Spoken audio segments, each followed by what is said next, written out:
काफ़ी दिनों से ना मेरा दिल कर रहा था कि आलू के मज़ेदार पराठे बना के खाए जाएँ और एक मज़ेदार किस्म का मसाला बनाया जाए। तो आज मैं आलू के पराठे बनाने लगा था, मैंने सोचा इसकी वीडियो भी बनाऊँ, आपके साथ शेयर करूँ, ताकि आपका भी अगर आलू के मज़ेदार पराठे खाने का दिल कर रहा हो ना, तो आप इस रेसिपी को ट्राई कर सकें।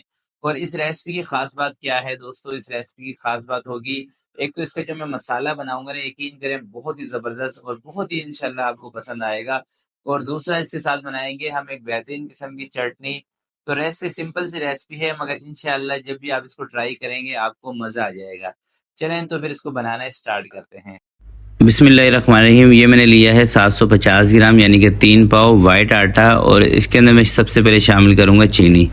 1 से 1.5 चम्मच आप चीनी का ले लें। इससे एक तो पराठों का जो टेस्ट है थोड़ा सा बैलेंस हो जाता है। दूसरा ये है कि पराठे एक तो क्रिस्पी भी बनते हैं और कलर बहुत खूबसूरत आता है। चीनी शामिल कर लें, या चीनी की जगह पे जो ग्लूकोज होता है ना, वैसे तो कमर्शियली ग्लूकोज का इस्तेमाल किया जाता है, मगर बहुत सारे लोगों को ग्लूकोज मिलता नहीं है, इसलिए मैंने उसका अल्टरनेट आपको बताया है चीनी। बाकी इसके अंदर 1 छोटा चम्मच मैंने उसका नमक का शामिल किया है, और 1.5 कप इसके अंदर मैंने पानी शामिल किया है। और इसकी ये जो डो आपने लगानी है ना, ये ज़्यादा सख्त नहीं करनी, थोड़ी सी लचकदार डो बनानी है, यानी कि नरम। आटे को थोड़ा सा नरम गूंदेंगे, बहुत ज़्यादा सख्त आपने नहीं करना। अगर सख्त करेंगे तो फिर पराठे बनाने में परेशानी बहुत होती है।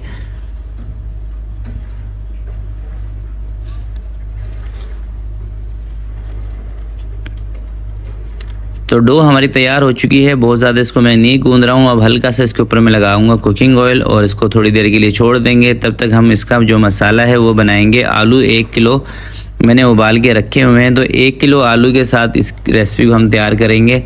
और इसके अंदर मैं कोशिश करूँगा कि जो मसाला है थोड़ा सा ज़्यादा इस्तेमाल करूँ। तो पराठों का मसाला मैं बना रहा हूँ दोस्तों घी के साथ। 1/4 कप मैंने घी ले लिया है, क्योंकि आलू का जो मसाला है ना घी के साथ मज़ेदार बनता है। 1 प्याज कटिंग करके, सबसे पहले प्याज को हमने अच्छे तरीके से ब्राउन कर लेना है। प्याज ब्राउन हो जाएगी, इसके अंदर 2 छोटे चम्मच अदरक और लहसुन का पेस्ट आपने शामिल कर देना है। 1 मिनट के लिए इसको फ्राई कर लेना है। अदरक लहसुन अच्छी तरीके से फ्राई हो जाएगा, फिर बारी आएगी हरी मिर्चों का पेस्ट की। तो 2 चम्मच छोटे वाले आपने हरी मिर्चों का पेस्ट इसमें शामिल कर देना है। थोड़ा सा इसको भी फ्राई कर लेना है। जब अच्छे तरीके से अदरक लहसुन और हरी मिर्चों का पेस्ट फ्राई हो जाएगा, इसमें से हल्की सी खुशबू आपको आने लग जाएगी, फिर आपने इसके अंदर थोड़ा सा पानी शामिल करके और जो दूसरे मसाले हैं वो इसके अंदर ऐड कर देने हैं।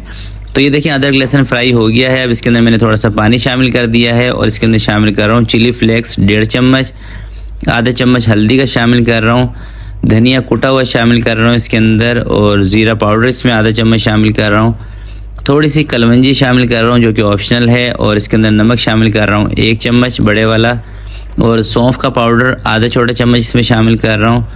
और इसकी हमने अच्छे तरीके से करनी है भुनाई। थोड़ा सा इस मसाले को मैं रख रहा हूँ स्पाइसी। अगर आपको मिर्चें इतनी ज़्यादा पसंद नहीं है, या आपका बहुत ज़्यादा स्पाइसी पराठे खाने का दिल नहीं कर रहा, तो फिर आप इसके अंदर जो चिली फ्लेक्स है ना, लाल मिर्चें, उसकी क्वांटिटी को थोड़ा सा कम कर दीजिएगा। तो इस मसाले को थोड़ा थोड़ा पानी डाल के आपने अच्छे तरीके से भूनना है। इतनी देर तक भूनना है जितनी देर तक मसाले के अंदर से अच्छी सी खुशबू आने लग जाए। मसाला भुन जाएगा, उठा के आलू इसके अंदर डाल देंगे, और जो फ्लेम है ना उसको थोड़ा सा कम कर देना है। आलूओं को मैश करने के बाद भी इसको थोड़ा सा हमने और भूनना है, तो इसलिए अभी मैंने चूल्हा बंद नहीं किया। आमतौर पे हम क्या करते हैं कि जब मसाला भुन जाता है आलू इसके अंदर डाल के चूल्हा नीचे से बंद कर देते हैं, मगर मैंने नहीं किया। वो इसलिए नहीं किया क्योंकि मैं इसको थोड़ा सा और इसकी भुनाई करूँगा, ताकि आलूओं के अंदर मसाले का जो फ्लेवर है अच्छे तरीके से चला जाए।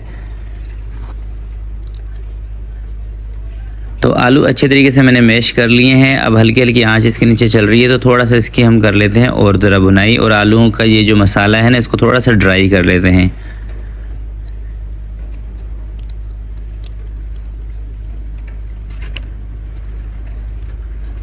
तो ये देखें दोस्तों मसाला हमारा थोड़ा सा ड्राई हो चुका है। 1 से 2 मिनट के लिए इसको मैंने भून लिया था। अब इसको निकालते हैं, दूसरे बर्तन में ठंडा करते हैं, और कुछ और चीज़ें हैं वो इसके अंदर शामिल करते हैं।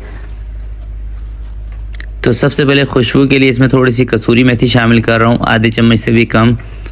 और खुशबू को बेहतर बनाने के लिए 2 से 3 चुटकी आप इसके अंदर गरम मसाला पाउडर शामिल कर दें, थोड़ा सा बारीक कटा हुआ धनिया शामिल कर दें, और 1 से 2 हरी मिर्चें जो कम तेज़ वाली होती हैं वो बारीक बारीक चॉप करके इसमें शामिल करके इसको मिक्स कर देंगे अच्छे तरीके से, और इसको ठंडा होने देंगे। तब तक इसकी हम चटनी बनाते हैं। चटनी बनाने के लिए मैं ले रहा हूँ 2 छोटे साइज़ के टमाटर, आधी इसके अंदर मैं प्याज शामिल करूँगा, 2 से 3 तेज़ वाली हरी मिर्चें शामिल करूँगा, थोड़ा सा इसके अंदर लहसुन शामिल कर रहा हूँ और थोड़ा सा इसके अंदर धनिया शामिल कर रहा हूँ और थोड़ा सा इसके अंदर पुदीना शामिल कर रहा हूँ। नमक इसके अंदर शामिल कर रहा हूँ ज़रा सा, आधे चम्मच से भी कम। थोड़ी सी लाल मिर्चें कुटी हुई शामिल कर रहा हूँ और पानी इसके अंदर शामिल करके इसकी मैं पतली सी चटनी बनाऊँगा। आप चाहें तो पानी कम करके चटनी को थिक भी कर सकते हैं। तो ये देखिए चटनी हमारी तैयार हो गई है। अभी आपने इसका नमक चेक कर लेना है, नमक कम लगे तो नमक इसके अंदर और ऐड कर दें, क्योंकि किसी भी चीज़ में अगर नमक कम होता है ना तो टेस्ट नहीं आता है। चटनी बनने के बाद, मसाला बनने के बाद अब दोस्तों बारी है पराठे बनाने की। तो ये देखिए आटा हमने जब से ही गूंद के रखा हुआ है, तो अभी इसको थोड़ा सा और सेट करके, और आप चाहें तो इसके एक ही मरतबा सारे पेड़े बना लें या चाहें तो एक एक पेड़ा करके बनाते रहें और पराठे इसके बनाते रहें। तो मैं सिंपल सा तरीका अपनाऊँगा पराठे बनाने का। इस तरीके से थोड़ा सा आटा लेंगे और इसको थोड़ा सा बड़ा कर लेंगे और बीच इस वक्त हम इसका रखेंगे मोटा और किनारे इसके मैंने कर दिए हैं पतले। मसाला रखेंगे आप अपनी पसंद के हिसाब से कम या ज़्यादा मसाला कर सकते हैं, और जिस तरीके से हम कचौरियों को बंद करते हैं ना उसी तरीके से हम इसको बंद कर देंगे। इस तरह से ये देखें, आटा नरम होगा ना तो ये आसानी से पराठे आपके बंद हो जाएंगे, और लचकदार आटा होगा तो आपको इसके अंदर मुश्किल नहीं आएगी। अगर आटा सख्त होगा फिर आपको प्रॉब्लम आएगी, क्योंकि सर्दियां हैं, सर्दियों के अंदर आटा थोड़ा सा जानदार भी हो जाता है। अगर आप सख्त रखेंगे तो फिर ये बहुत ज़्यादा सख्त हो जाता है। और इस तरीके से आपने इसको अच्छी तरीके से पैक कर देना है ताकि मसाला नीचे की तरफ से निकले ना जब आप इसको बेलें तो। और अब इसको थोड़ा सा लगाएंगे हम सूखा मैदा, सूखा आटा इस तरह से, और अब इसको थोड़ा सा बड़ा कर लेंगे ताकि मसाला पूरे पेड़े के अंदर अच्छी तरीके से चारों तरफ फैल जाए। इस तरह से बड़ा करके और सिंपली इसको बेल लेना है। दूसरी साइड पे आपने रखना है तवा, ताकि जब तक आप इसको बेलेंगे तब तक तवा आपका गर्म होना चाहिए। इसको फ़ौरन से बेल के तवे पे डाल देते हैं।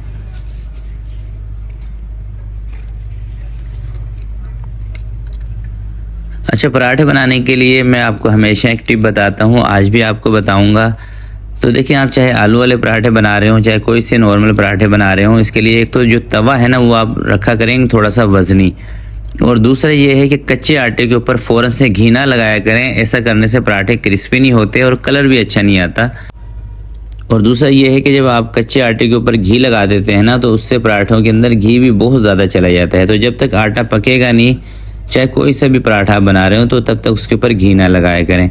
तो मैं इसी तरीके से सारे पराठे बना लेता हूँ और उसके बाद आपको दिखाता हूँ इसका फाइनल लुक। और ये देखिए माशाल्लाह से हमारे पराठे कितने ज़बरदस्त फूल रहे हैं और कलर भी बेहतरीन आ रहा है।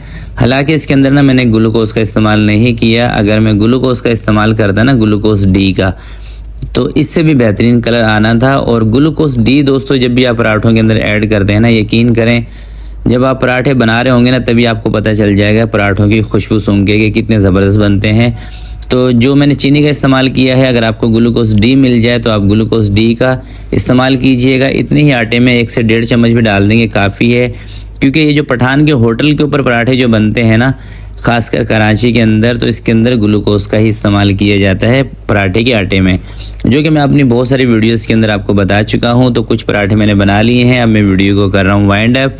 तो आज की वीडियो के लिए इतना ही। वीडियो अच्छी लगी हो तो प्लीज़ इसको लाइक ज़रूर कीजिएगा, अपने दोस्तों के साथ शेयर कीजिएगा। आपसे मिलते हैं किसी नेक्स्ट वीडियो में, तब तक के लिए अपना बहुत सारा ख्याल रखिएगा, अपने वालिदैन का ख्याल रखिएगा। अल्लाह हाफिज़।